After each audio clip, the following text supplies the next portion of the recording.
Student, welcome to success sign. तो जैसे कि हम लोग संडे को, हर रविवार को हम लोग क्या करते हैं, प्रैक्टिस सेट। लेकिन अभी कुछ 2-4 संडे से हम लोग क्या कर रहे थे कि PYQ कर रहे थे ना। तो PYQ कर रहे थे, तो आज हम लोग क्या करेंगे, कुछ महत्वपूर्ण क्वेश्चन पर, मतलब कुछ क्वेश्चन पे हम लोग क्या करेंगे, डिस्कशन करेंगे। जिससे मतलब आज क्या है कि कोई मतलब कुछ पढ़ेंगे नहीं इस तरीके से जो हम लोगों ने पढ़ा है, या कुछ नए क्वेश्चन लेके उसको हम लोग समझेंगे। तो हम लोग स्टार्ट करते हैं आज का कि भार नियंत्रण के विषय में औषधि शास्त्र में क्या कहा जाता है। क्या है कि पहला क्वेश्चन कि भार नियंत्रण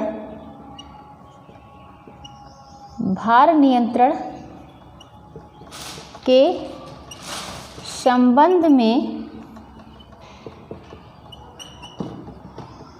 औषधि शास्त्र में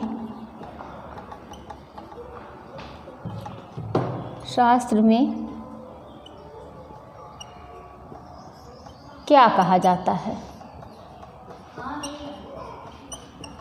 तो हमने क्या समझा कि भार नियंत्रण के संबंध में औषधि शास्त्र में क्या कहा जाता है, तो इसको क्या बोलते हैं कि बोरियाट्रिक्स बोलते हैं। क्या बोलते हैं, इसका आंसर क्या होगा कि बोरियाट्रिक्स।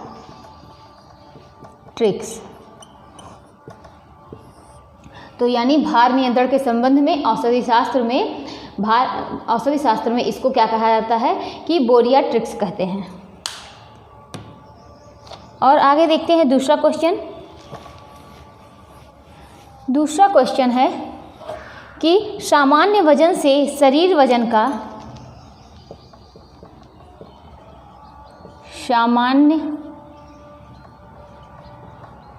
वजन से शरीर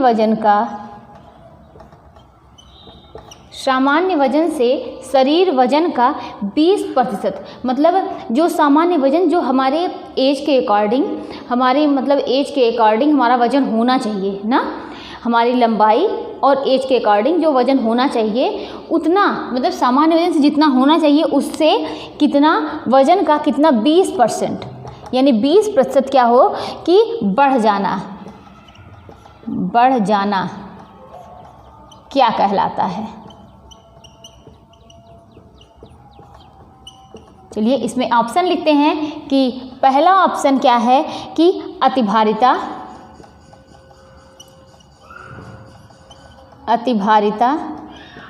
और दूसरा ऑप्शन क्या है कि अल्पभारता, तीसरा है मोटापा, इसको समझ लीजिए मोटापा, और चौथा है ये कि चौथा इसको लिख देते हैं कि अति मोटापा।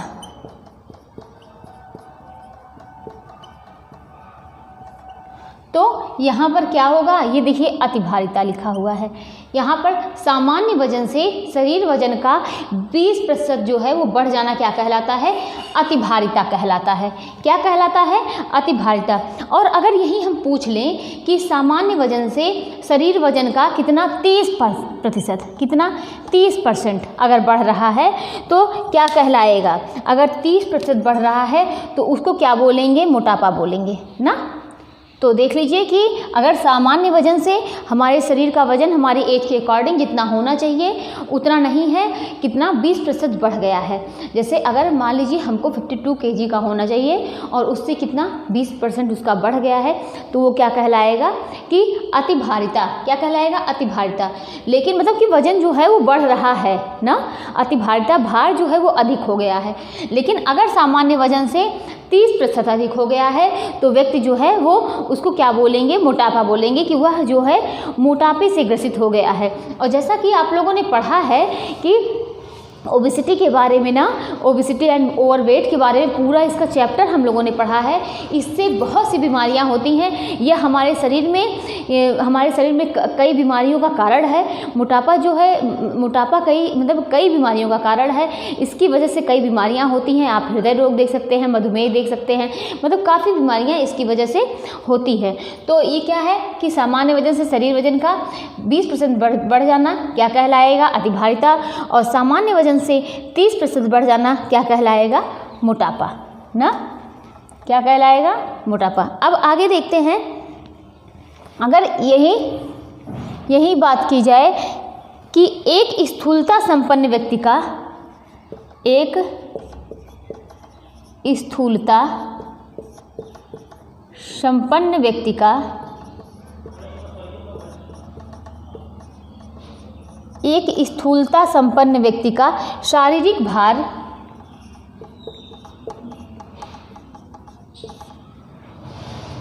कितना, शारीरिक भार सामान्य भार से कितना प्रतिशत बढ़ जाता है। देखिए कितना प्रतिशत बढ़ जाता है। स्थूलता मतलब मोटापा। अभी हमने इसके पहले इसका डिस्कशन किया था ना, हमने बोला कि जो सामान्य भार से, अगर जो सामान्य वजन है उससे 20% बढ़ रहा है तो व्यक्ति जो है किससे ग्रसित हो रहा है, किससे, वो अतिभारिता हो जा रहा है। लेकिन अगर 30% ग्रसित हो जा रहा है, सामान्य वजन से 30% बढ़ रहा है तो वो क्या, मोटापा।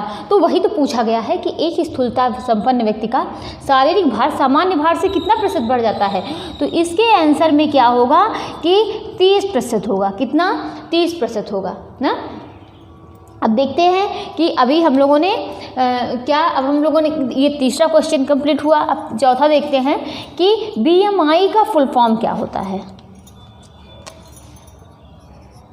BMI, तो BMI का फुल फॉर्म क्या होता है, बॉडी मास इंडेक्स।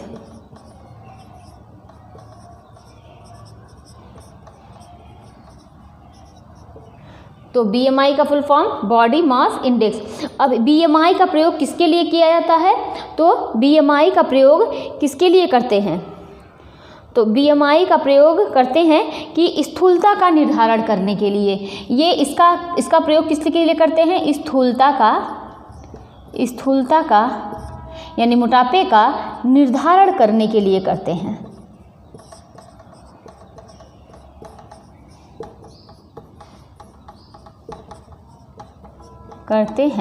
तो BMI का full form body mass index. और BMI का जो है वो BMI का यूज़ किस लिए किया जाता है, इसका उपयोग स्थूलता का निर्धारण के लिए करते हैं ना। मोटापे का निर्धारण अगर देखिए तो यहाँ पर कि मोटापे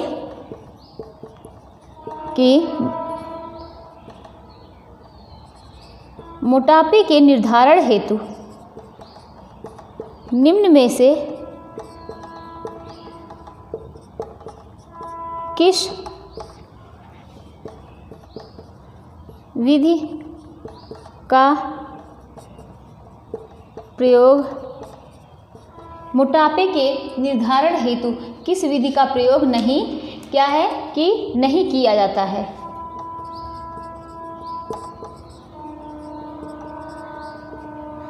ना, मोटापे के निर्धारण हेतु किस विधि का प्रयोग नहीं किया जाता है। तो पहला ऑप्शन लिखते हैं क्या कि ब्रोका इंडेक्स। दूसरा ऑप्शन क्या है कि लिखते हैं इसको BMI। अब BMI का फुल फॉर्म अभी हम लोगों ने देखा बॉडी मास इंडेक्स, जो कि स्थूलता का निर्धारण करते हैं। यहीं पर देखिए ये आपने, तो मतलब यहीं पर ये पहला जो ये ऑप्शन है ये गलत हो जाएगा। पूछा है किस विधि का प्रयोग नहीं किया जाता है, ब्रोका इंडेक्स, BMI और क्या है कि कटिपरिधि, और सब हम लोगों ने पढ़ा हुआ है ना, कटिपरिधि और क्या BMR। ये तीसरा ऑप्शन हो गया, ये चौथा ऑप्शन हो गया। तो बताइए कि अब ये जो BMR है इसे क्या बोलते हैं, इसे ये आधा, इससे क्या नापा जाता है, इससे आधारीय चयापचय की दर, चयापचय की दर ज्ञात की जाती है ना। तो एक बार फिर से सुनिए कि मोटापे के निर्धारण हेतु निम्न में से किस विधि का प्रयोग नहीं किया जाता है। इसमें से कौन सी विधि ऐसी है जिसका प्रयोग मोटापे के निर्धारण के लिए नहीं किया जाता है? तो ब्रोका इंडेक्स, इसको भी हम लोगों ने पढ़ा है। बीएमआई, बॉडी मास इंडेक्स, यहीं पर देखिए आप अपने देखना कि स्थूलता का निर्धारण करने के लिए किया जाता है। कट परिधि ये भी है, लेकिन बीएमआर जो होती है इससे आधारी चयापचय की दर की जाती है। आधारी चयापचय की दर जो है, ये भी कह सकते हैं कि आधारी चयापचय की दर क्या ज्ञात की जाती है ना। अब यहीं पर देखिए आप बीएमआई के सूत्र की बात करेंगे तो बीएमआई का सूत्र क्या है? तो बीएमआई का सूत्र है कि भार ना बटे क्या है कि ऊंचाई मीटर स्क्वायर ना, ये बीएमआई का सूत्र है। ठीक है, तो बीएमआई का हमने फुल फॉर्म देखा क्या है, बॉडी मास इंडेक्स। बीएमआई का सूत्र देखा कि भार बटे ऊंचाई मीटर स्क्वायर ना, और हमने क्या समझा कि बीएमआई जो है ये मोटापे का निर्धारण करता है, कट परिधि निर्धारण करता है, और क्या है कि ब्रोका इंडेक्स। लेकिन बात करते हैं बीएमआर की, तो ये क्या होता है, ये क्या करता है कि आधारी चयापचय की दर को ज्ञात करता है। और हम लोगों ने बहुत अच्छे से बीएमआई को पढ़ा है, इस कट परिधि के बारे में समझा है, सारी चीज़ें हम लोगों ने पढ़ी है। लेकिन बीएमआर के बारे में हम लोग आगे पढ़ेंगे अभी। तो ये क्या है कि भार बटे ऊंचाई मीटर स्क्वायर ना। अल्प भार, अगर पूछा जाए कि अल्प भारिता का सूचक है, अल्प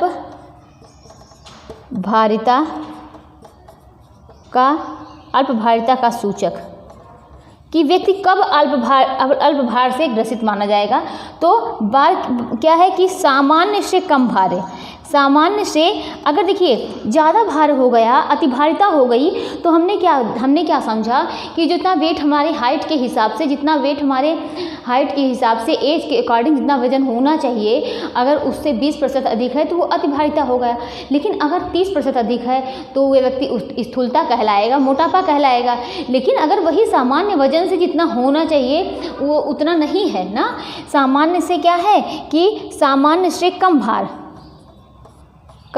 यानी जैसे, तो सामान्य से कम भार है तो कितना होगा कि 18.5 से कम होगा, से कम। और क्या देखते हैं कि एक स्वस्थ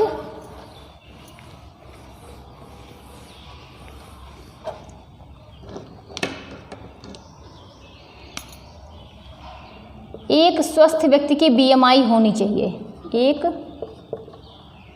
स्वस्थ व्यक्ति की बीएमआई, यानी बीएमआई मतलब बॉडी मास इंडेक्स। तो एक स्वस्थ व्यक्ति की बीएमआई होनी चाहिए। तो इसका आंसर है कि एक स्वस्थ व्यक्ति की बीएमआई कितनी होनी चाहिए, कितनी, ये 18.5 से कितना 24.9 इतनी होनी चाहिए। कितना, 18.5 से 24.9 होनी चाहिए। एक स्वस्थ की व्यक्ति की बीएमआई इतनी होनी चाहिए। अब पढ़ते 7वें क्वेश्चन की तरफ। ये 7वां क्वेश्चन है, मोटापा निर्धारण का तरीका है। मोटापा निर्धारण का तरीका है। तो मोटापा निर्धारण का तरीका क्या है कि पहला है पांडरेल सारणी, दूसरा है ब्रोका इंडेक्स,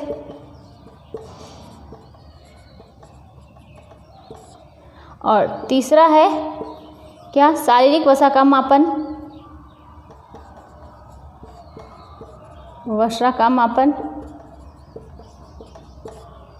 चौथा है सभी।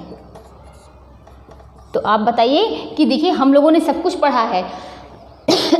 अभी जो हम लोगों ने मोटापे से संबंधित क्वेश्चन किया तो उसमें ब्रोका इंडेक्स था, बीएमआई था ना, वो दोनों ऑप्शन सही थे। और क्या था, कटिपरिध था। ये तीनों सही थे ना। लेकिन तो इसमें मान लीजिए कटिपरिध नहीं दिया हुआ है, लेकिन ब्रोका इंडेक्स दिया हुआ है। और क्या पांडरेल सारणी भी क्या होता है कि मोटापे का निर्धारण करता है। रही बात शारीरिक वसा का मापन, तो ये भी क्या करता है कि मोटापे का निर्धारण करता है। तो यहाँ पर ये तीनों सही हो जाएंगे, यानी ये सभी ऑप्शन जो है यहाँ पर सही हो जाएगा, यानी 7वें का चौथा ऑप्शन सही हो जाएगा। अब और देखते हैं,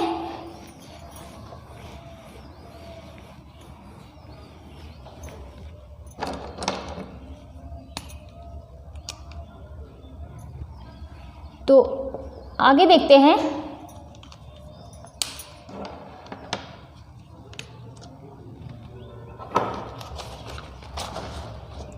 त्वचा वलन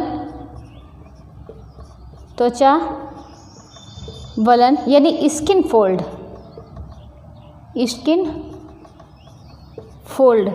के ज्ञात करते हुए मोटापे का मापन ज्ञात करते हुए मोटापे का मापन। त्वचा वलन को यानी स्किन फोल्ड को ज्ञात करते हुए मोटापे का मापन किस विधि में किया जाता है? किस विधि में किया जाता है? तो त्वचा वलन यानी स्किन फोल्ड को ज्ञात करते हुए मोटापे का मापन किस विधि से ज्ञात किया जाता है, किस विधि में ज्ञात किया जाता है? तो यहाँ पर पहला ऑप्शन हो गया कमर कूल्हा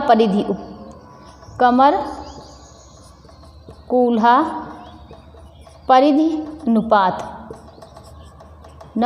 और दूसरा ऑप्शन क्या हो गया कि क्या शारीरिक वसा का मापन, शारीरिक वसा का मापन। और तीसरा ऑप्शन क्या हो गया कि भार एवं ऊंचाई का मापन।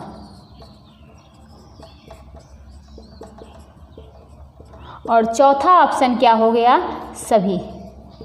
तो इन चारों में त्वचा वलन यानी स्किन फोल्ड को ज्ञात करते हुए मोटापे का मापन किस विधि से ज्ञात किया जाता है?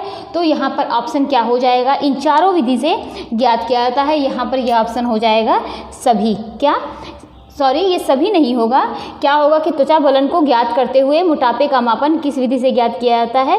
तो क्या कि शारीरिक वसा का मापन। यहाँ पर ये दूसरा ऑप्शन सही हो जाएगा, शारीरिक वसा का मापन। तो इसका आंसर हो गया क्या, त्वचा वलन को ज्ञात करते हुए मोटापे का मापन किस विधि में किया जाता है? तो शारीरिक वसा का मापन। अब नेक्स्ट क्वेश्चन देखते हैं क्या है कि स्किन फोल्ड कैलिपर, क्या स्किन फोल्ड कैलिपर जो होता है नामक यंत्र का प्रयोग किस विधि में किया जाता है? स्किन फोल्ड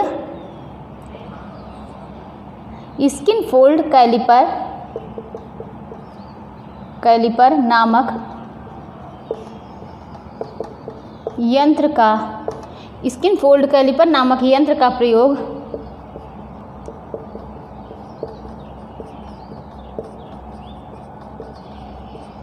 किस विधि में किया जाता है? तो स्किन फोल्ड कैलिपर नामक यंत्र का प्रयोग किस विधि में किया जाता है? तो इसका आंसर क्या सही होगा कि मेजरमेंट ऑफ बॉडी फैट ना, यानी फैट का मेज़र करने के लिए किया जाता है। मेज़र मतलब जो शरीर का शारीरिक वसा का मापन। अभी हमने पढ़ा कि जो कैलिपर होते हैं स्किन फोल्ड कैलिपर, यानी इसका प्रयोग जो ये यंत्र है इसका प्रयोग किस विधि में किया जाता है? तो शारीरिक वसा का को मापने के लिए। मेजरमेंट ऑफ बॉडी फैट ना, तो मेजरमेंट ऑफ बॉडी फैट, तो स्किन फोल्ड कैलिपर नामक यंत्र का प्रयोग किसका, शारीरिक वसा के मापने के लिए किया जाता है। और देखिए इसी से संबंधित, देखिए जो हमने टॉपिक लिया, मोटापे से संबंधित हमने टॉपिक लिया, तो उससे कई क्वेश्चन हम लोगों ने किए। अब इसका ये स्किन फोल्ड से, तो इससे भी हम लोग 2-4 क्वेश्चन करेंगे, जिससे एक एक चीज़, एक एक टॉपिक जो है वो काफ़ी हद तक क्लियर होते चले ना, कि उसमें से क्वेश्चन बनेगा तो कहाँ से बनेगा। तो ये देखिए कि त्वचा वलन कैलिपर का प्रकार नहीं है, त्वचा वलन कैलिपर का प्रकार नहीं है। तो त्वचा वलन कैलिपर का प्रकार नहीं है कौन, हार्पेंडर कैलिपर, हार्पेंडर कैलिपर। और क्या है दूसरे नंबर पे, कि दूसरा है क्या है कि ये हार्पेंडर कैलिपर और लांगे कैलिपर। और तीसरे पे है, तीसरा ऑप्शन USA कैलिपर और स्किन कैलिपर, स्किन कैलिपर।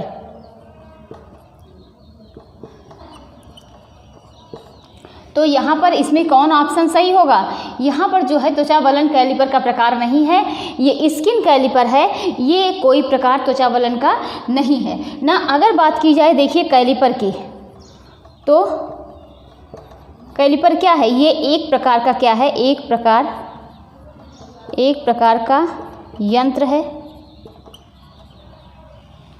जिसके द्वारा हमने अभी तक जितना क्वेश्चन हमने किया उसमें हम लोगों ने क्या समझा कि ये क्या है, ये एक प्रकार का, ये कैलिपर क्या है, एक प्रकार का यंत्र है जिसके द्वारा शारीरिक वसा का मापन किया जाता है ना। तो एक प्रकार का क्या है, ये यंत्र है जिसके द्वारा क्या करते हैं, बॉडी फैट को क्या करते हैं कि मेज़र करते हैं, किया जाता है। तो हम लोगों ने ये समझ लिया कि कैलिपर क्या है, कैलिपर एक प्रकार का यंत्र है जिसके द्वारा बॉडी फैट को मेज़र किया जाता है। अब देखते हैं क्या कि ब्रोका इंडेक्स जो है अभी हमने पढ़ा, तो ब्रोका इंडेक्स का फार्मूला क्या है।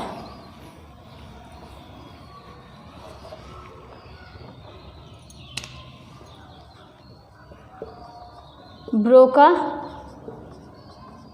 इंडेक्स का फार्मूला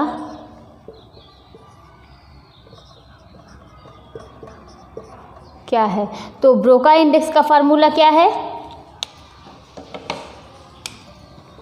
पहला ऑप्शन है क्या, ऊंचाई सेंटीमीटर में और फिर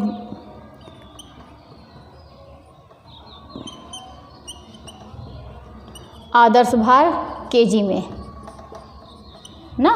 और दूसरा ऑप्शन है क्या, ऊंचाई सेंटीमीटर में -100 फिर बराबर क्या है, आदर्श भार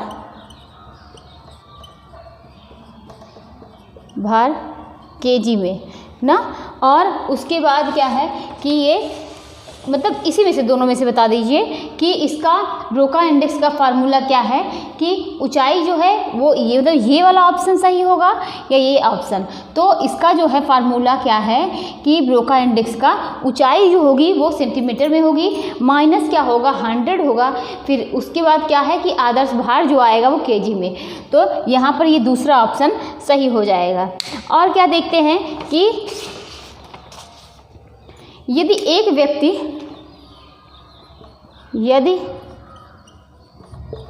व्यक्ति की ऊंचाई कितना 155 सेंटीमीटर, यदि एक व्यक्ति की ऊंचाई 155 सेंटीमीटर है तो क्या होगा कि उसका आदर्श भार कितना होना चाहिए, उसका आदर्श भार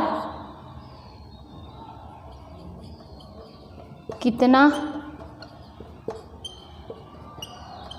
होना चाहिए।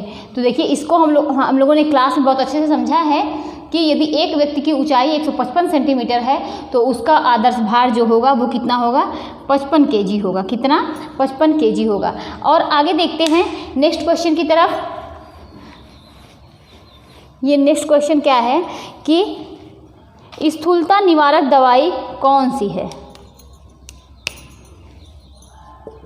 देखिए ये क्वेश्चन कहीं ना कहीं ये क्वेश्चन आया हुआ है, स्थूलता निवारक दवाई कौन सी है। तो इसमें ऑप्शन पहला होगा आर्ली स्टेट,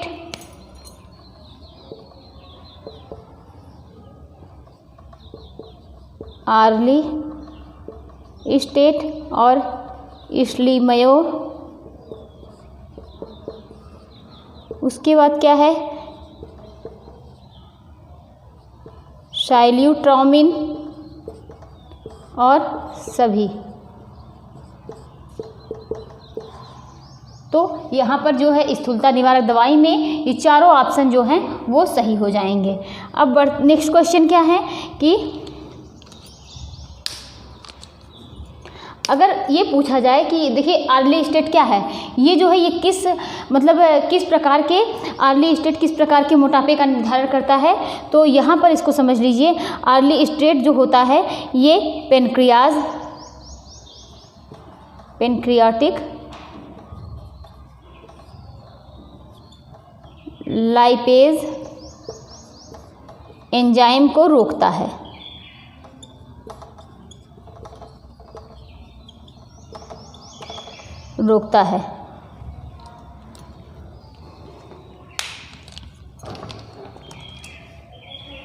और आगे देखते हैं,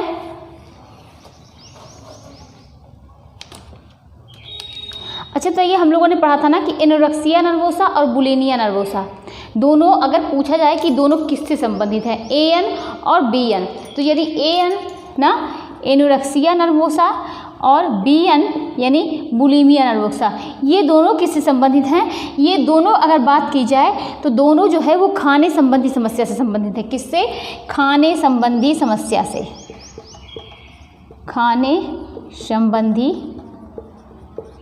समस्या से ना। एएन और बीएन मतलब एनोरेक्सिया नर्वोसा बुलिमिया नर्वोसा, एक में क्या होता है कि खाने की ये किशोरावस्था में ये दिक्कतें आती हैं। और ज़्यादातर ये क्या लड़कियों में होता है, किशोरावस्था में किशोर लड़कियों को, कि उनकी वो मतलब अपने आप को स्लिम दिखाने के चक्कर में वो खाती ही नहीं हैं। और दूसरा क्या है कि वो अगर खा भी लेती हैं बुलिमिया नर्वोसा, तो वो खा भी लेती हैं तो क्या कर देती हैं कि वोमिट कर देती हैं ना।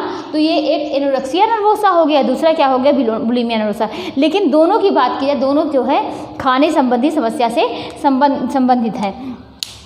और देखते हैं कि अगर पूछा जाए कि आदर्श वजन कहते हैं, अगर आदर्श वजन की बात की जाए तो एक आदर्श वजन क्या है, किसकी वजह, अगर आदर्श वजन की बात की जाए तो लंबाई और आयु के मतलब व्यक्ति की हाइट कितनी है और उसकी एज ना, दोनों के अकॉर्डिंग जो भार होगा यही क्या कहलाता है, आदर्श वजन। एक लंबाई और किसका, आयु के, एज के अकॉर्डिंग, मतलब हाइट और एज के अकॉर्डिंग वजन जो होता है वही क्या कहलाता है, आदर्श भार कहलाता है। और आगे देखते हैं, यदि किसी व्यक्ति का आदर्श, यदि किसी व्यक्ति का आदर्श वजन, यदि किसी व्यक्ति का आदर्श वजन से कितना 10% वजन क्या है, कम है, तो उसे क्या कहेंगे। अगर व्यक्ति का आदर्श वजन, यानी हमने आदर्श वजन क्या समझा, आदर्श वजन क्या है कि हाइट और कितना एज के अकॉर्डिंग ना जो वजन होगा वही वो होना चाहिए। लेकिन अगर किसी का जो वजन होना चाहिए उससे कितना 10% कम है तो उसको क्या बोलेंगे, उसको दुबला बोलेंगे। क्या बोलेंगे, दुबला ना। और अगर बात की जाए 20% कम है, 20% कम है तो उसको क्या बोलेंगे, बहुत दुबला। बहुत दुबला। अभी हम लोगों ने 20% और 30% मोटापे में पढ़ा ना। मोटापा यानी स्थूलता है तो 30% है, और अगर 20% है तो यानी वो अतिभारता से ग्रसित है। हम लोगों ने दोनों समझा, यानी दुबला को और मोटापे को। इसका निर्धारण कैसे करते हैं, कैसे मापते हैं इसको, ब्रोका इंडेक्स क्या है, सारी चीज़ें हम लोगों ने समझी। अब आगे जो हम लोगों ने अभी हम लोगों ने क्या समझा कि एनोरेक्सिया नर्वोसा हम लोगों ने समझा ना कि AN क्या है, BN। तो BN यानी bulimia nervosa, BN bulimia nervosa, और AN एनोरेक्सिया नर्वोसा।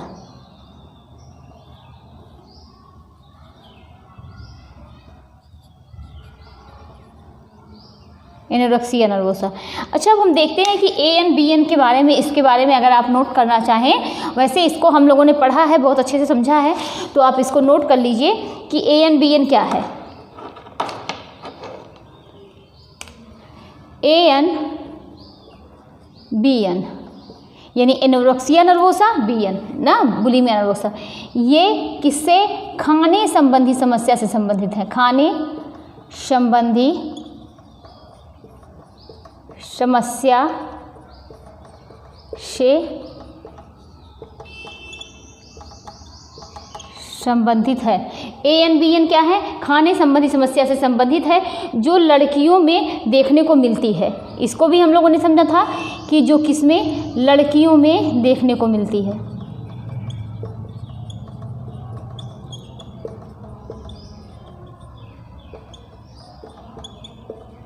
और अगर बात की जाए तो ये लड़कियों में कब देखने को मिलती है, जब लड़कियां किशोरावस्था में होती हैं। तो यह लड़कियों में किशोरावस्था में देखने को मिलता है। लड़कियों में कब, किशोरावस्था में देखने को मिलता है। और आगे बात की जाए तो लड़कियां अपने आप को, ये किस लिए होता है, जब लड़कियां जो हैं अपने आप को स्लिम ट्रिम दिखाना चाहती हैं। यह जो है कि मिलता है, लड़कियां इस प्रॉब्लम में क्या होती है कि लड़कियां अपने आप को स्लिम दिखाना चाहती हैं, दिखना चाहती हैं। और अगर बात की जाए तो ये 15 से 25 वर्ष की आयु में होता है ना, 15 से 25 वर्ष की आयु में। अब हम लोगों ने AN BN समझा ना कि AN BN क्या है। ये एक क्या है, AN anorexia nervosa, BN bulimia nervosa, और दोनों खाने संबंधी समस्या से संबंधित हैं। ये किशोरावस्था में होता है। एज क्या है, सामान्यतः एज जो होती है वो 15 से 25 वर्ष होती है। ये लड़कियों में देखने को मिलता है, लड़कियों में किशोरावस्था में देखने को मिलता है। अब देखते हैं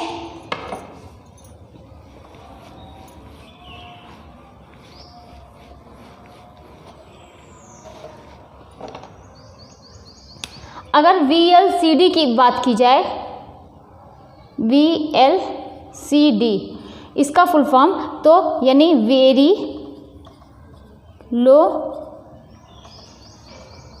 कैलोरी डाइट। तो VLCD यानी वेरी लो कैलोरी डाइट, मतलब जो आहार ले रहे हैं उसमें कैलोरी की मात्रा जो है बहुत कम हो, तो वही क्या कहलाती है कि VLCD यानी वेरी लो कैलोरी डाइट। तो अब आगे देखते हैं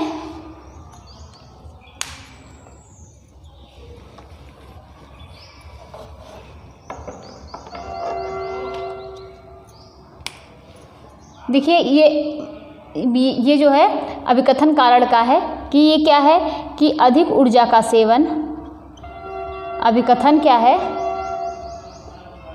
अभिकथन अधिक ऊर्जा का सेवन क्या है और शारीरिक व्यायाम और अधिक ऊर्जा का सेवन और शारीरिक व्यायाम की कमी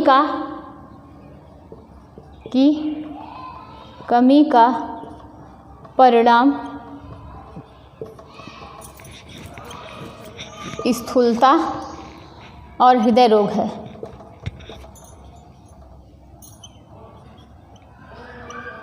हृदय रोग है ना। अभिकथन क्या था कि अधिक ऊर्जा का सेवन और शारीरिक व्यायाम की कमी का परिणाम स्थूलता और हृदय रोग है। क्या ये सही है?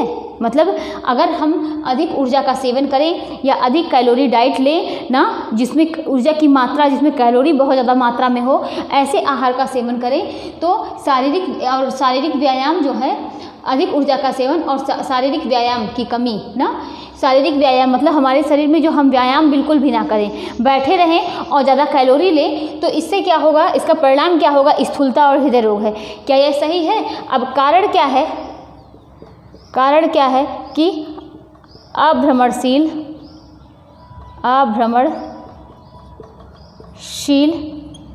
जीवन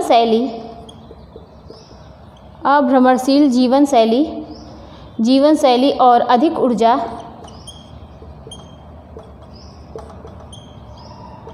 अभ्रमणशील जीवन शैली और अधिक ऊर्जा वाले खाद्य पदार्थों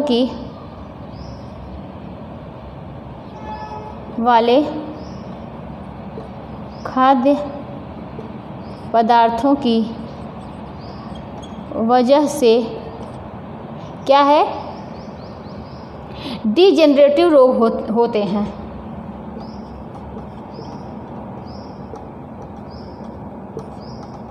रोग होते हैं ना। तो क्या हमने देखा कि अधिक ऊर्जा का सेवन और शारीरिक व्यायाम की कमी का कारण क्या है, स्थूलता और हृदय रोग है। मतलब जितना हम लोगों ने पहले ऑप्शन को समझा, पहला जो ऑप्शन है, तो ये हम लोगों के हिसाब से क्या है, सही है ना। अब बात करते हैं कि अभ्रमणशील जीवन शैली और अधिक ऊर्जा वाले खाद्य पदार्थों की वजह डिजेनरेटिव यानी उपकर्षक रोग होते हैं, तो ये भी क्या है, सही है। लेकिन आप लोग क्या है, ये डिजेनरेटिव रोग क्या होता है इसको नहीं समझ रहे होंगे, तो इसको ये क्या है, मतलब डिजेनरेटिव मतलब ऐसे रोग होते हैं कि जो मतलब ऐसे रोग होते हैं जो क्या एक दूसरे से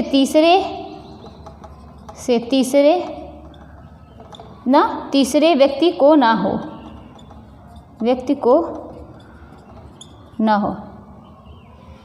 ना। तो ये क्या है, डिजेनरेटिव रोग है कि मतलब अर्थात क्या है, एक बीमारी जो एक दूसरे से तीसरे व्यक्ति को ना हो। तो ये मतलब इससे, मोटापे से या अधिक कैलोरी का सेवन करने से ऐसा कोई रोग नहीं होता है कि जो जनरेटिव हो, कि मतलब कोई व्यक्ति जो है एक दूसरे से फैले, तो ऐसा कुछ भी नहीं है। तो आगे देखते हैं, ये मतलब यहाँ पर दोनों ऑप्शन सही हो गया। अब आगे नेक्स्ट क्वेश्चन की तरफ बढ़ते हैं।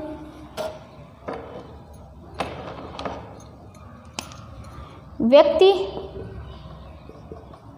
का सामान्य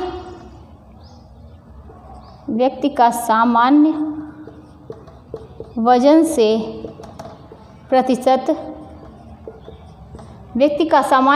प्रतिशत अधिक वजन मोटापा कहलाता है।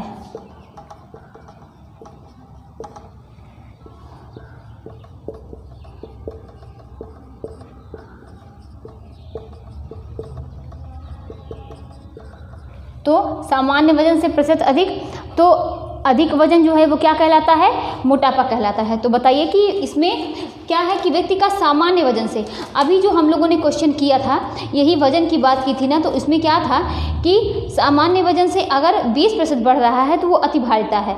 लेकिन बात की जाती है मोटापे का, तो यानी कितना बढ़ेगा, तो कितना, अगर लेकिन ऑप्शन में देखिए, ये ऑप्शन वाइज क्वेश्चन है, अगर ऑप्शन में 10 दे दिया जाए या 10, 20 और 5% दे दिया जाए 15, तो इसमें आप क्या लगाएंगे, तो 20% लगाएंगे। लेकिन ऐसे हम लोगों ने क्या समझा है कि ऐसे क्या होगा कि 30% होगा, कितना, 30%। अगर यहीं पर 30 दे दिया हो तो कौन सा ऑप्शन सही होगा, 30% सही होगा ना। तो व्यक्ति का सामान्य वजन से कितना प्रतिशत अधिक वजन मोटापा कहलाता है, 30% जो है वो अधिक वजन क्या कहलाता है, मोटापा कहलाता है।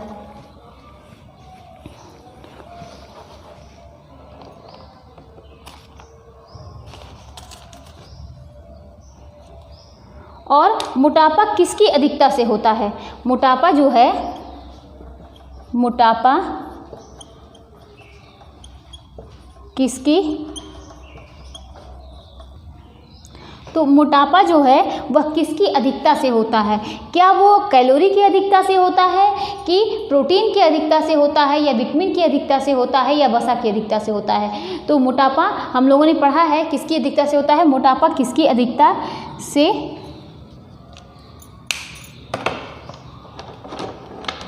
मोटापा किसकी अधिकता से होता है? प्रोटीन,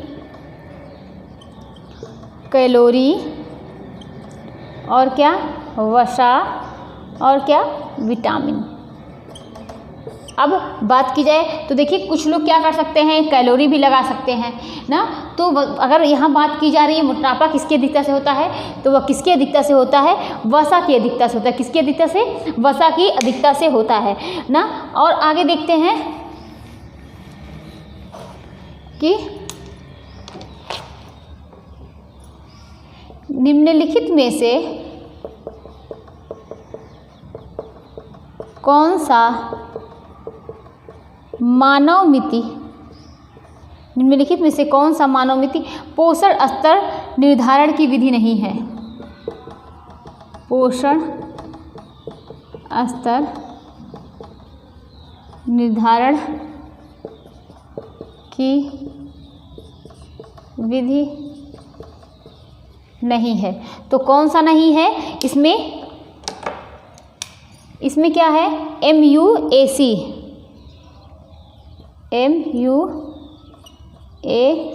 ना। कौन सा पोषण स्तर निर्धारण की विधि नहीं है? पहला ऑप्शन हो गया, दूसरा है रक्तचाप और तीसरा है कि लंबाई, चौथा है कमर की परिधि।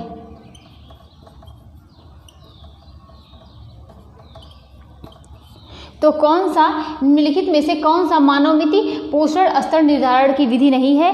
तो कौन सा नहीं है, इसमें क्या ऑप्शन सही हो जाएगा? जो ये रक्तचाप है ये नहीं है ना, रक्तचाप जो वो नहीं है। बाकी ये तीनों क्या हैं? पोषण स्तर निर्धारण की विधि है। अब आगे देखते हैं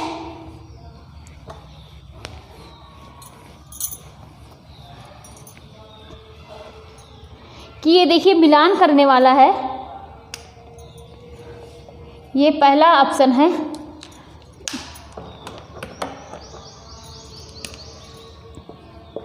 स्टेडियोमीटर, टेडियोमीटर ना, और दूसरा एक तरफ हो गया क्या? Skin fold calipers, skin fold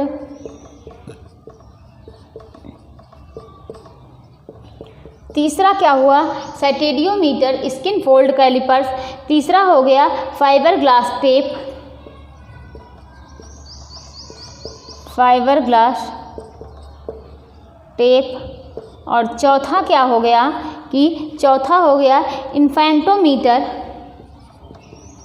infantometer. और पांचवा क्या हो गया कि स्फिग्मोमीटर,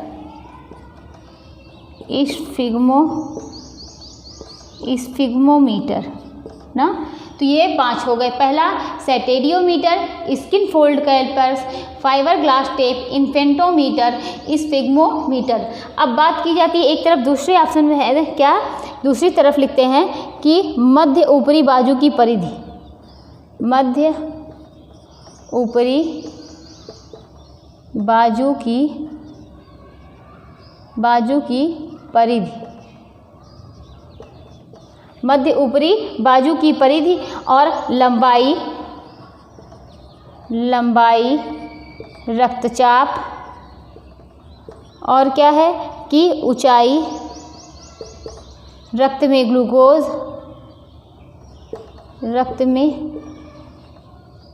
ग्लूकोज, और क्या है कि त्वचा परिधीय सघनता, त्वचा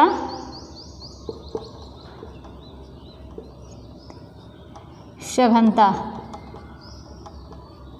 अब यहाँ पर बताइए कि हमने सेटेडियोमीटर, स्किन फोल्ड कैलिपर्स, अगर अभी जस्ट बात की जाए तो हम लोगों ने स्किन फोल्ड कैलिपर्स पढ़ा ना, और फाइबर ग्लास टेप, इन्फेंटोमीटर, स्फिग्मोमीटर और ये सब है। और दूसरी तरफ है मध्य ऊपरी बाजू की परिधि, लंबाई, रक्तचाप, ऊंचाई और रक्त में ग्लूकोज। तो ये देखिए, पहले ये देख लेते हैं इन्फेंटोमीटर क्या होता है। इसमें क्या होता है, देखिए ये इन्फेंटोमीटर की बात की जाए, किसका, इन्फेंटोमीटर की। ये क्या होता है कि छोटे बच्चों के लिए यूज़ किया जाता है ना। इन्फेंट मतलब बच्चे ना, जो चाइल्ड होते हैं, इन्फेंटो यानी छोटे बच्चों के लिए यूज़ किया जाता है। और ये किसके लिए, जो बच्चे, मतलब कौन से बच्चे, जो बच्चे क्या, जो बच्चे सीधे खड़े नहीं हो सकते, जो बच्चे सीधे खड़े नहीं हो सकते, उनके मेज़र के लिए ये उपयोग किया जाता है। नहीं हो सकते, उनके लिए मेजर किया जाता है। तो इन्फेंट मतलब क्या हो गया, इन्फेंट मतलब अर्थात चाइल्ड यानी बच्चा ना। तो इन्फेंटोमीटर ये छोटे बच्चों के लिए यूज़ किया था, ये बच्चे सीधे नहीं खड़े हो सकते हैं। अब ये क्या है कि देखिए, stadiometer, skin fold callipers, fibre glass tape, infantometer और स्फिग्मोमीटर। तो देखिए यहाँ बात की जाए कि सेटेडियोमीटर की, तो सेटेडियोमीटर का क्या है कि ऊंचाई, किसका, ऊंचाई है। और स्किन फोल्ड कैलिपर्स की तो दूसरा ऑप्शन क्या है कि फाइबर ग्लास टेप। तो जो ये फाइबर ग्लास टेप होता है ये मध्य ऊपरी बाजू की परिधि ना। और तीसरा क्या है, ये देखिए, ये इन्फेंटोमीटर क्या होता है, इन्फेंटोमीटर जो होता है ये लंबाई यानी बच्चों की लंबाई के लिए। और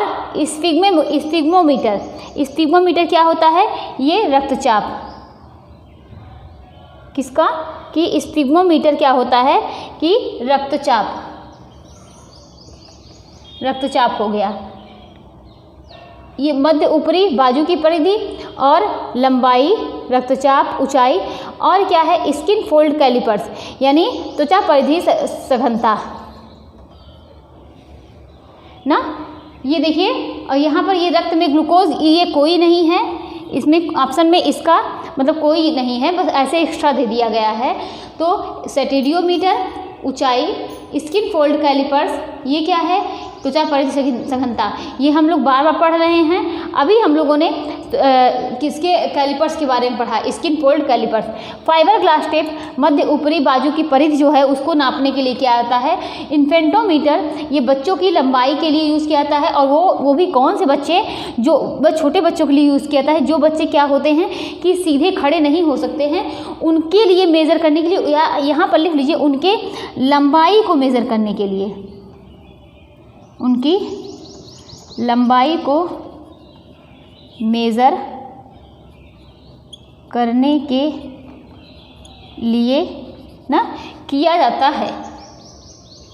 स्फिग्मोमीटर क्या है, रक्तचाप। तो आप लोगों को समझ में आ गया होगा अच्छे से।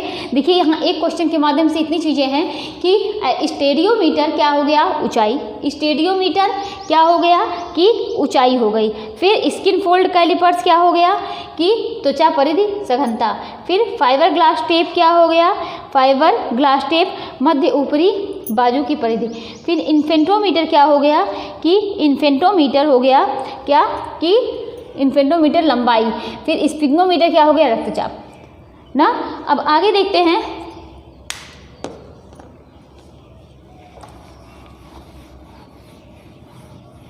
कौन सा रोग ऐसा है जो तंत्रिका तंत्र तथा मनोस्थिति से संबंधित रोग है।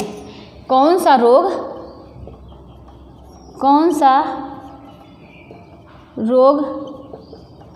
ऐसा है जो किससे, जो तंत्रिका तंत्र तथा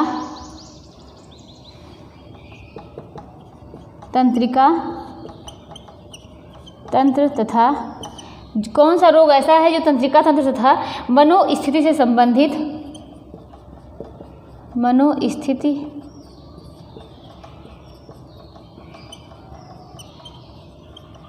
से संबंधित क्या है कि रोग है। तो कौन सा रोग ऐसा है जो तंत्रिका तंत्र तथा मनोस्थिति से संबंधित रोग है। अब बात की जाए यहाँ पर देखिए तो डायबिटीज़ लिख लीजिए, क्या डायबिटीज़। दूसरा लिख लीजिए रोग में हैज़ा, या सॉरी ये हैज़ा मत लिखिए, मन हो यहाँ पर लिख लीजिए। चलिए दूसरा रोग क्या है, एनोरेक्सिया। एनोरेक्सिया अभी हम लोगों ने पढ़ा है एनोरेक्सिया नर्वोसा और बुलिमिया नर्वोसा, AN और BN ये दोनों भोजन संबंधी विकार से संबंधित हैं ना। और तीसरा क्या है कि एनोरेक्सिया नर्वोसा और डायबिटीज़, एनोरेक्सिया नर्वोसा, और क्या है यहाँ पर दूसरा लिख लीजिए यहाँ पर तीसरा कुछ भी, TB, और क्या चौथा सभी। तो यहाँ पर देखिए कौन सा ऐसा रोग, मतलब ऐसा है, कौन सा रोग ऐसा है जो तंत्रिका तंत्र तथा मनोस्थिति यानी मनोस्थिति से संबंधित है। तो ये क्या है, एनोरेक्सिया नर्वोसा, ये मनोस्थिति से संबंधित है ना। एनोरेक्सिया क्या है, मनोस्थिति से संबंधित है। इसमें खाने की कुछ इच्छा, मतलब ये अपने आप को स्लिम दिखाने के चक्कर में वो क्या करती हैं, कुछ खाती ही नहीं है ना। तो ये क्या है, एनोरेक्सिया नर्वोसा है। क्या है, एनोरेक्सिया नर्वोसा। और आगे देखते हैं,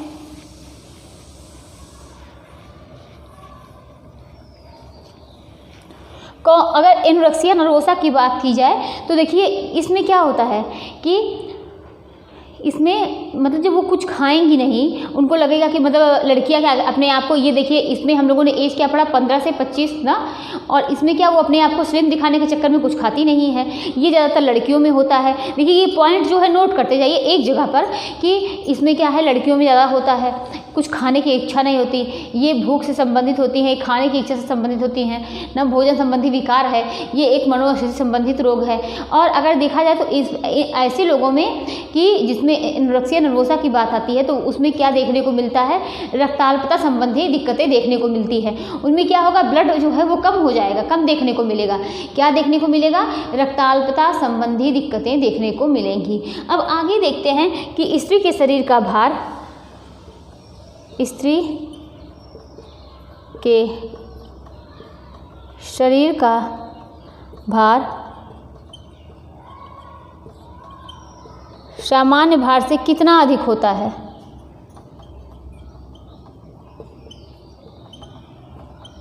कितना अधिक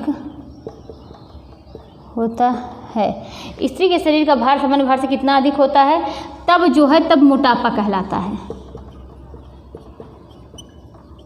देखिए अभी मोटापे से संबंधित हम लोगों ने 3 तरीके से क्वेश्चन पढ़े।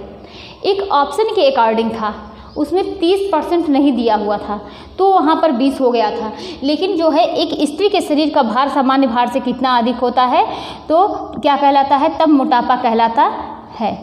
तो यहाँ पर आंसर क्या हो जाएगा, 30%। कितना हो जाएगा, 30% हो जाएगा। अब आगे देखते हैं कि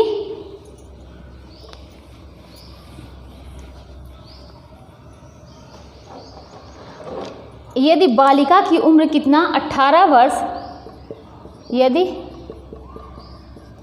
बालिका की उम्र कितना 18 वर्ष है तो शरीर का सामान्य भार होगा, शरीर का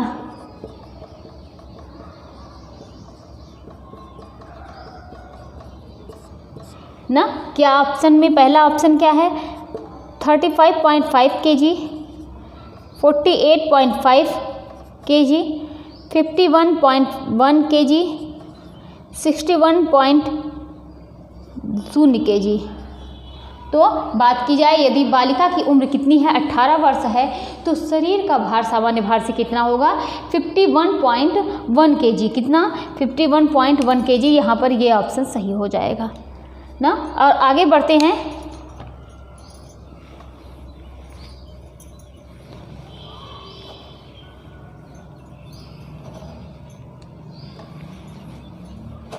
कि युवा प्रौढ़ महिला में युवा पुरुष की अपेक्षा, युवा प्रौढ़ महिला में युवा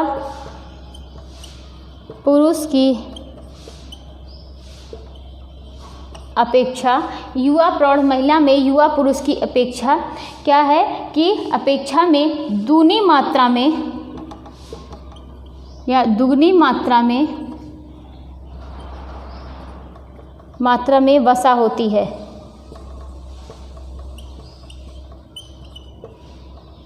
तो युवा प्रौढ़ हो गए, क्या हमने यहाँ पर क्वेश्चन क्या है, युवा प्रौढ़ महिला में युवा पुरुष की अपेक्षा ना। अगर युवा प्रौढ़ महिला में क्या है कि युवा प्रौढ़ महिला में किसकी अपेक्षा, युवा प्रौढ़ महिला में युवा पुरुष की अपेक्षा दुगनी मात्रा में वसा होती है। क्या ये सत्य है या असत्य है? तो ये आंसर क्या हो जाएगा, ये सत्य है ना। क्या हो गया कि सत्य है। अगर बात की जाए प्रेगनेंसी टाइम में यानी गर्भावस्था में सामान्य वजन जो है वह जो सामान्य वजन ऐसे नॉर्मल वजन रहता है उससे कितना केजी बढ़ जाता है। प्रेगनेंसी टाइम में यानी गर्भावस्था में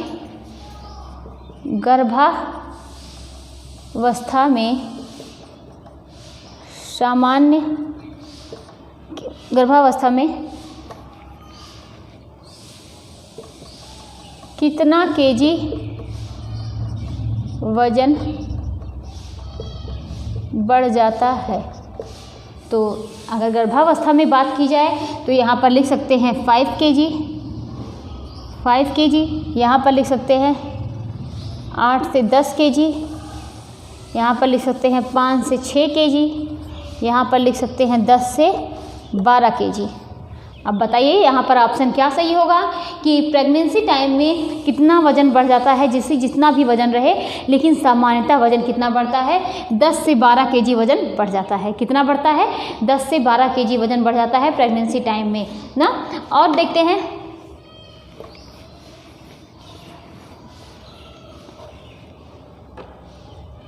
मोटापे से ग्रस्त रोगी मोटापे से ग्रस्त रोगी प्रायः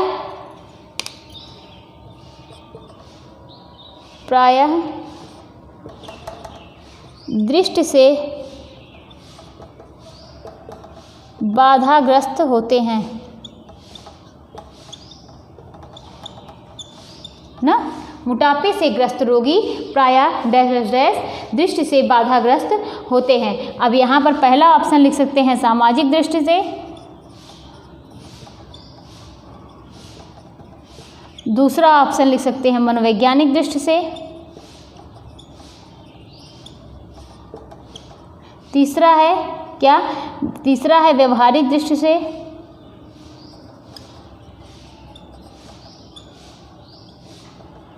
तो सामाजिक दृष्टि से, मनोवैज्ञानिक दृष्टि से और व्यवहारिक दृष्टि से या सभी।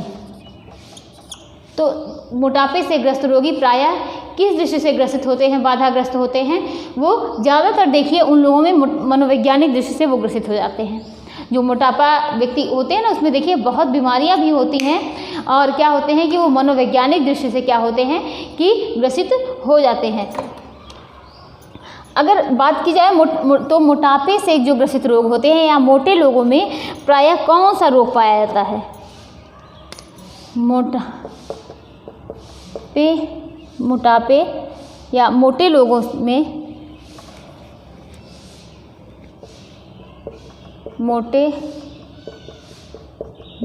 में प्रायः कौन सा रोग पाया जाता है? तो जो मोटे लोग होते हैं प्रायः उसमें कौन सा रोग पाया जाता है? तो अगर ऑप्शन में है कि देखिए ये ऑप्शन वाइज भी तो आंसर हो सकते हैं ना। अगर ऑप्शन दिया हुआ है रतौंधी, बेरी और क्या हो गया कि स्कर्वी हो गया, और चौथा ऑप्शन क्या हो गया, गाउट एवं डायबिटीज़। तो क्या हो गया कि डायबिटीज़। तो मोटापा जो मोटे लोग होते हैं उनमें देखिए रतौंधी ये किसकी वजह से होता है? विटामिन ए की कमी से होती है ना, रतौंधी ए की कमी से। कौन से विटामिन? विटामिन ए की वजह से। और बेरी की बात की जाए तो ये बेरी रोग किस में होती है? कौन से प्रोटीन, कौन से विटामिन की कमी से होती है? ये विटामिन बी की कमी से होती है। किसमें? विटामिन बी की कमी से बेरी। बात की जाती है स्कर्वी की तो विटामिन सी की कमी से। किसकी वजह से? ये मसूड़ों से संबंधित रोग होती है, रतौंधी आँखों से संबंधित रोग होती है ना। ये बेरी जो होती है ये स्किन प्रॉब्लम होती है। तो विटामिन जो ये स्कर्वी जो हो गई विटामिन सी ना। तो हमने इन तीनों के बारे में देख लिया। अब बात आती है यहाँ मोटापे की। मोटे लोगों में, तो मोटे लोगों में प्रायः कौन सा रोग पाया जाता है? इसमें गाउट एवं डायबिटीज़। यहाँ पर ऑप्शन क्या सही हो जाएगा? चौथा ऑप्शन सही हो जाएगा ना। तो मोटे लोगों में प्रायः कौन सा रोग पाया जाता है? ना रतौंधी पाई जाती है, ना स्कर्वी, ना बेरी, ये सब विटामिन से संबंधित हैं। और यहाँ पर गाउट एवं डायबिटीज़ जो है, ये गाउट जो है गठिया से संबंधित रोग है, और मतलब डायबिटीज़ ये जैसा कि हम लोग जानते ही हैं ना। तो ये डायबिटीज़ के बारे में, और तो ये इससे संबंधित हो गया। यहाँ पर चौथा ऑप्शन ये सही हो जाएगा। आगे बढ़ते हैं कि यदि लौह तत्व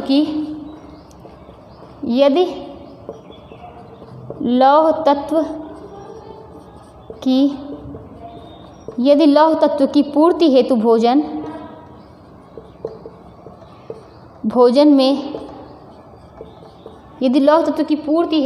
भोजन में हरी पत्ती की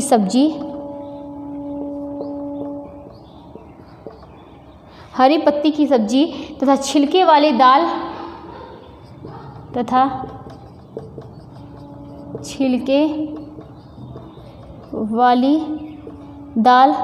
अन्य को सम्मिलित किया जाए।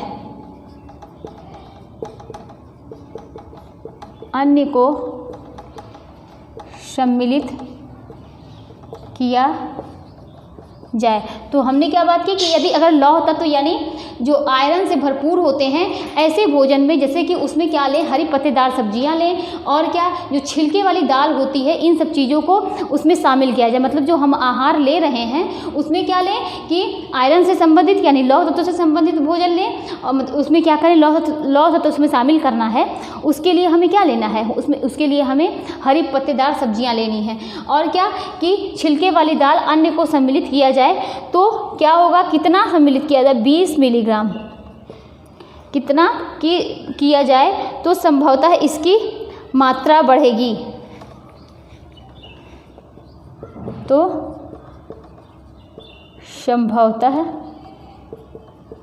इसकी मात्रा बढ़ेगी। किसकी? कि 20 मिलीग्राम, 40 मिलीग्राम, और क्या 30 मिलीग्राम, और क्या 50 मिलीग्राम। तो 20 मिलीग्राम, 30 मिलीग्राम, 40 मिलीग्राम, 50 मिलीग्राम। तो यदि लौह तत्व की पूर्ति है तो भोजन में हरी पत्ती की सब्जी तथा छिलके वाली दाल अन्य को सम्मिलित किया जाता है। तो संभवतः कितनी? 20 मिलीग्राम जो है इसकी मात्रा बढ़ जाएगी ना। और अब देखते हैं नेक्स्ट क्वेश्चन की तरफ कि लाल रक्त कणिकाओं तथा हीमोग्लोबिन के निर्माण हेतु आवश्यकता होती है।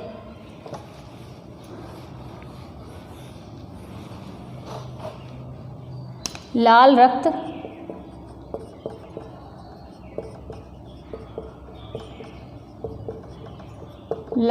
कणिकाओं तथा हीमोग्लोबिन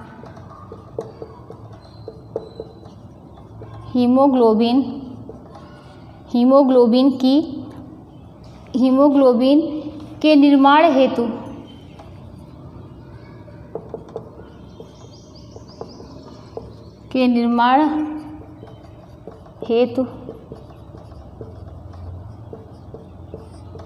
आवश्यकता होती है। तो क्या है कि जो लाल रक्त कणिकाएँ होती हैं यानी आरबीसी ना, रेड ब्लड सेल्स, तो लाल रक्त कणिकाओं तथा हीमोग्लोबिन। अब हीमोग्लोबिन की बात की जाती है तो ये हीम और ग्लोबिन ना, ग्लोबिन से मिलकर बना है। हीम क्या है? ये आयरन है, और ग्लोबिन क्या है? एक प्रकार का क्या है? प्रोटीन है ना। अगर ये पूछा जाए तो ये किसका उदाहरण है? ये संयुक्त प्रोटीन का उदाहरण है। किसका उदाहरण है? संयुक्त प्रोटीन का उदाहरण है। तो हमने क्या देखा कि हिम और प्लस क्या है? ग्लोबिन। तो बात की जाती है कि हाँ, अब यहाँ पर देखिए क्या होता है कि ग्लोबिन के निर्माण हेतु क्या हेतु आवश्यक है। तो अगर बात की जाती है, देखिए ऑप्शन में आयरन प्रोटीन दोनों है तो दोनों की आवश्यकता है, लेकिन अब जिस ऑप्शन के अकॉर्डिंग आंसर जो है वो टिक होगा ऑप्शन के अकॉर्डिंग। तो ऑप्शन में क्या दिया हुआ है? विटामिन, प्रोटीन, कार्बोहाइड्रेट, वसा। तो यहाँ पर लाल रक्त कणिकाओं तथा हीमोग्लोबिन के निर्माण हेतु आवश्यकता होती है किसकी? प्रोटीन की आवश्यकता होती है। यहाँ पर देखिए आयरन है ही नहीं, तो यहाँ पर कौन सा ऑप्शन सही हो जाएगा? कि दूसरा ऑप्शन सही हो जाएगा। अगर पूछा जाए कि बच्चे में प्रोटीन की कमी से किस रोग से जो है बच्चे प्रोटीन की कमी से किस रोग से ग्रसित हो जाते हैं बच्चे, ये भी क्वेश्चन जो है बहुत क्वेश्चन ये पूछा जाता है। नेट में देख लीजिए, अदर स्टेट में कोई भी टीजीटी पीजीटी या होम साइंस से संबंध जो एग्ज़ाम होते हैं उसमें ये क्वेश्चन जरूर आते हैं। किससे? क्वासियारकर और मरस्मस से संबंधित। तो बच्चे जो है बच्चे प्रोटीन की कमी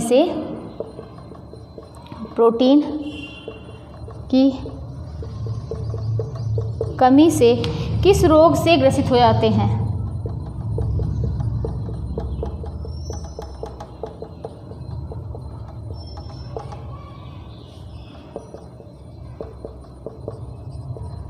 तो बच्चे की प्रोटीन की कमी से किस रोग से ग्रसित होते हैं? तो यहाँ पर देखिए बच्चे किस रोग प्रोटीन की अगर बात की जाती है प्रोटीन की कमी से तो किस रोग से ग्रसित होते हैं? तो क्वासियारकर। किसके? क्वाशियोरकर। अगर यहीं पर बात की जाती किसकी? प्रोटीन और कैलोरी कार्बोहाइड्रेट मतलब इन दोनों की कमी से बच्चे प्रोटीन की कमी, सिर्फ यहाँ पर कैलोरी भी जोड़ दिया जाता या कार्बोहाइड्रेट जोड़ दिया जाता ना, कार्बोज, तो किसकी कमी से कौन सा रोग होता? तो आप क्या ऑप्शन में टिक करते? मरस्मस। तो सिर्फ प्रोटीन की बात की गई, प्रोटीन की कमी से कौन सा रोग ग्रसित हो जाते हैं? क्वासियारकर। ठीक है, सिर्फ एक ऑप्शन, सिर्फ एक यहाँ पर कैलोरी या कार्बोहाइड्रेट कोई भी ऑप्शन यहाँ पर जुड़ने से इसका आंसर जो है वो बदल जाता। तो आगे देखते हैं।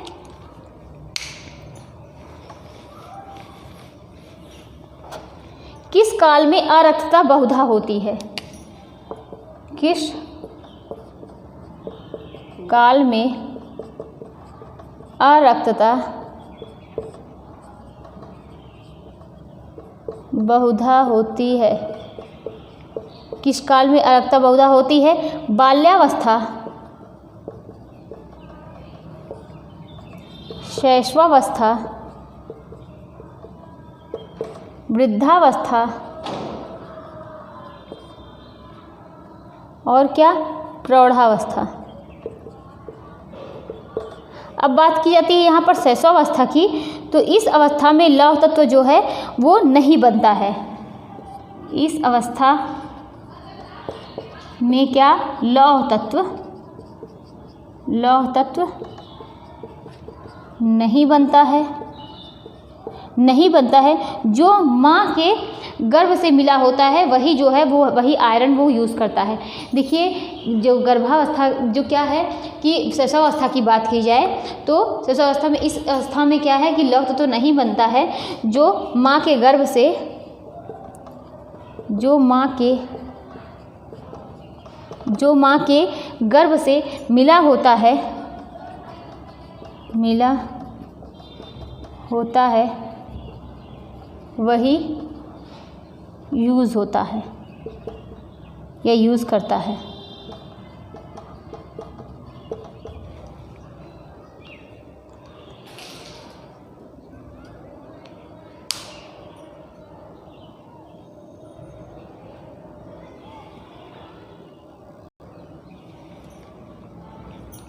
तो हमने क्या समझा कि इस अवस्था में, शैशवावस्था में क्या होता है कि इस अवस्था में लौह तत्व जो है वो नहीं बनता है, जो माँ के गर्भ से मिलता है, मतलब माँ के गर्भ से क्या किसकी आयरन की जो है वो पोटली लेके आता है ना, और वही जो है उसी को ये मिला होता है, उसी को ये यूज़ करता है। तो ये क्या होता है कि शैशवावस्था में क्या है कि इस काल में ज़्यादातर अरक्ता जो है वो बहुत देखने को मिलती है।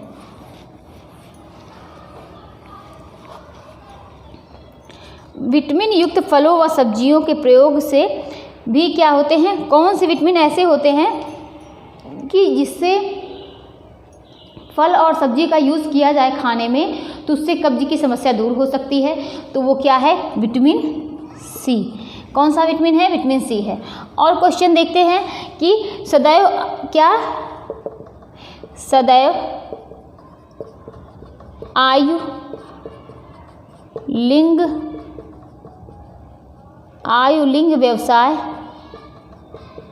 सदैव आयु लिंग व्यवसाय के अनुसार लेनी चाहिए, के अनुसार लेनी चाहिए। क्या, प्रोटीन, वसा, विटामिन, कैलोरी।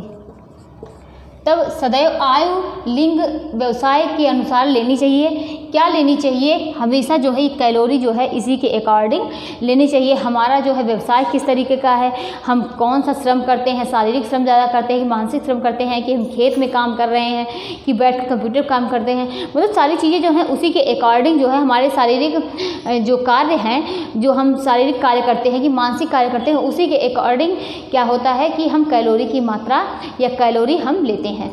अब आगे देखते हैं भोजन को पकाने की। हमने कल या परसों हमने डिस्कस किया था कि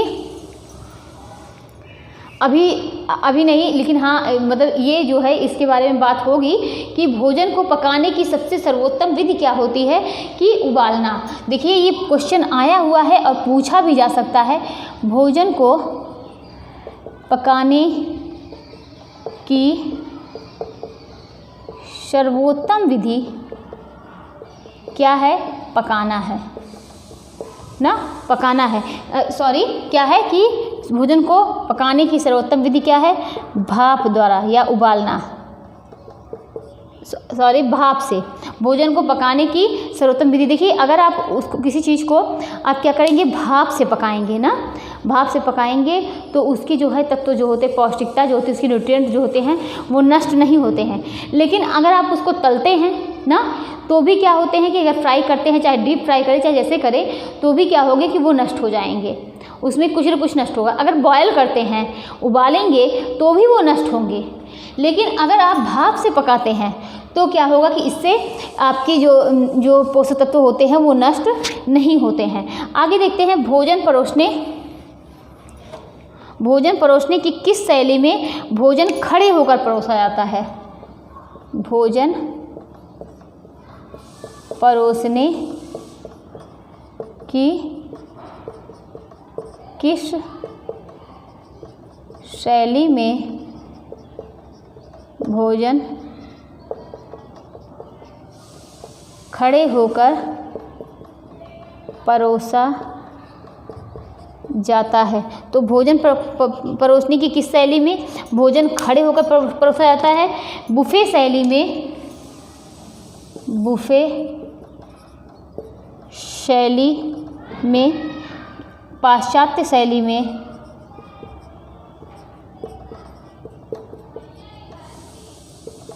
बुफे शैली में, पाश्चात्य शैली में क्या होते हैं, इसमें भोजन क्या करते हैं कि बुफे शैली में परोसते हैं, मतलब इसी को क्या है कि पाश्चात्य शैली में। तो बुफे शैली में भी भोजन जो है खड़े होकर परोसे जाते हैं, जो पाश्चात्य शैली का ही पार्ट होता है ना। अगर मतलब बुफे शैली की बात की जाए और पाश्चात्य शैली में, तो देखिए ये बुफे शैली जो है ना, ये किसका पार्ट है, पाश्चात्य शैली का। इसको भी हम लोगों ने जब हम लोगों ने होम मैनेजमेंट पढ़ा उसमें हम लोगों ने ये पढ़ा हुआ है कि भोजन जो है वो परोसने की किस शैली में भोजन खड़े होकर परोसा जाता है, तो पाश्चात्य शैली में ना। लेकिन ये क्या है, ये इसी का पार्ट है, यहाँ पर लिख लीजिए पाश्चात्य शैली का पार्ट, पाश्चात्य शैली का पार्ट बुफे शैली है। बुफे शैली है। अगर पूछा जाए कि चावल का पानी किस रोगी को, जो चावल की जो पानी दिया जाता है वो मतलब कब दिया जाता है, कौन से रोगी को दिया जाता है, या जिसको बोलते हैं चावल का माढ़ है ना, जब उसको क्या करते हैं, देखिए चावल पकाते हैं तो जब वो ऊपर हल्का सा मतलब वो उबला रहता है तो उसमें जो ऊपर से माढ़ निकाल लिया जाता है ना, जो उसका लिक्विड होता है वो निकाल लिया जाता है, तो ये बहुत हेल्दी होता है। लेकिन ये जो चावल का माढ़ होता है ये किस रोगी को दिया जाता है? तो